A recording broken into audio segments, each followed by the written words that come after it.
Welcome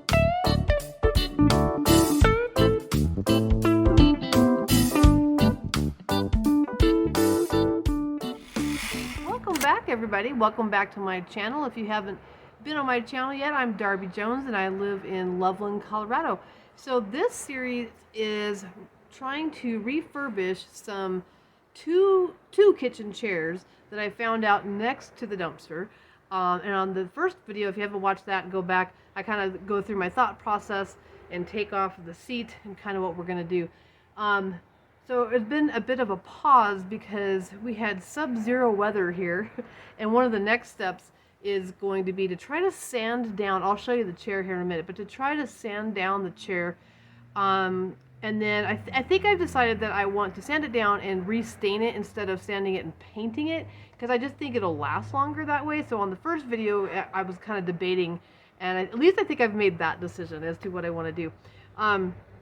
So I live in an apartment, and right now I'm just going to test it a little bit to see if I can hand sand it or if I'm going to have to get some bigger guns out, like an actual electric sander or something.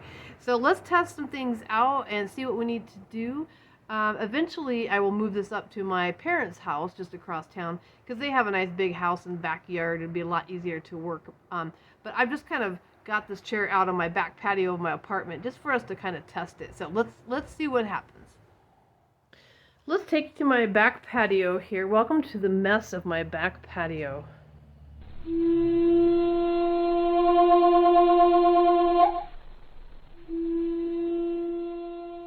Normally my back patio looks really nice with pepper plants and herbs, and it's just beautiful. I've got a fountain, but right now it's just kind of winterized. So I have all my pots just sitting down, just waiting to get filled with plants. So let me show you real quick what I bought as far as sandpaper. Okay, so I got those. These are those sandpaper. They're like kind of like sponges, you know, that you can grip, and the sandpaper is just around that little sponge. And I went ahead and got the series of, if you look, they actually step it out for you if you want to. So this is step 1, remove, step 2, prepare, and step 3, finish. So obviously this is going to be the hardest, you know, grittiest sandpaper, and then you get finer and finer when you finish it. So we'll see how this works. I don't know. So just real quick, I want to orient you. So this is what the chairs look like here. There were just 2 of them. Like I said, they were not in the dumpster. They were next to the dumpster. I love the repurposed furniture, so I kind of refurbished them. So if you look up on the table, you can see the back to one of the chairs sitting there. So I did take apart one of the chairs already. I just kind of wanted to set this one out there so you can see what it was. So I already took the upholstery off of the other chair. It's kind of that 70s look, that gold vinyl. I actually, one of the episodes here, probably the next one, is I'm going to take you to a fabric store and let's see if we can't find fabric. I'm looking for like a teal and brown striped upholstery material. And so yeah, the other chair, I took all of that off. I took the back off. So anyways, let's just give it a try and see what happens with these sandpaper sponges that I bought. They may or may not work. Let's give it a shot. It's a good day to try this out here in Colorado. Like I said, it has been below 0 for like the last week, and you know, actually the last 3 or 4 days we've been in the 60s, but before that we had like a 5-day bout of like below 0. So anyways, let's take a look really quick. I'm going to use this step 1, which is I don't really know why there's 2 numbers. It says 60 grit or 80 grit. What I do know is that the lower the number, the more rough the sandpaper is going to be. What that means is that 60 of these particles, whether that's sand, seashells, or synthetic material, whatever they use these days, 60 of those particles made it through a 1-inch square filter. And so the lower the number means less of those got through, which means that they are bigger. So our step 2 over there is 120 grit. So that means 120 particles could get through that filter. So that's going to be more of a fine sandpaper. So everything you didn't want to know about sandpaper. But I don't know why there's 2 numbers, to be honest.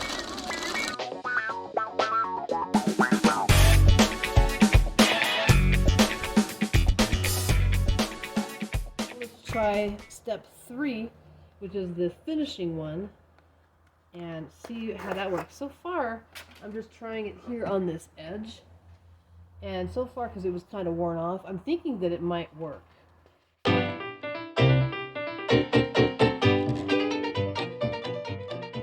Okay, so at least along like these edges, they were already kind of worn. It's nice and smooth. I think this would be ready to receive some stain. But I want to test out before we move on and making decisions. Let me try like this flat area here where it wasn't quite as worn. Let's see how that goes.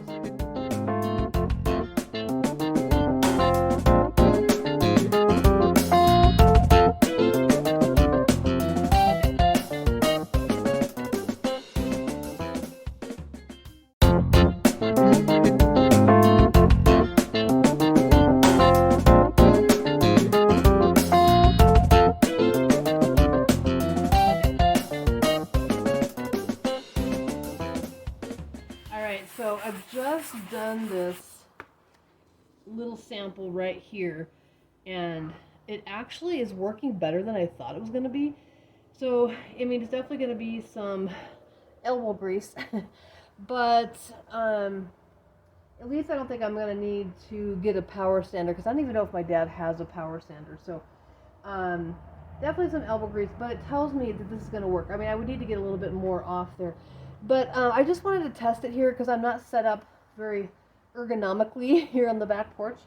But this does tell me, though, that we can take this up to Mom and Dad's, and I can get set up where I'm standing and in a good place that I can really put some pressure on it. Because I'm just kind of, and that's what's kind of nice to know, too, is I'm not like having to apply tons and tons of pressure. So I think if I'm standing up and, you know, ergonomically in a better situation, this is going to work. And then we can restain these. All right.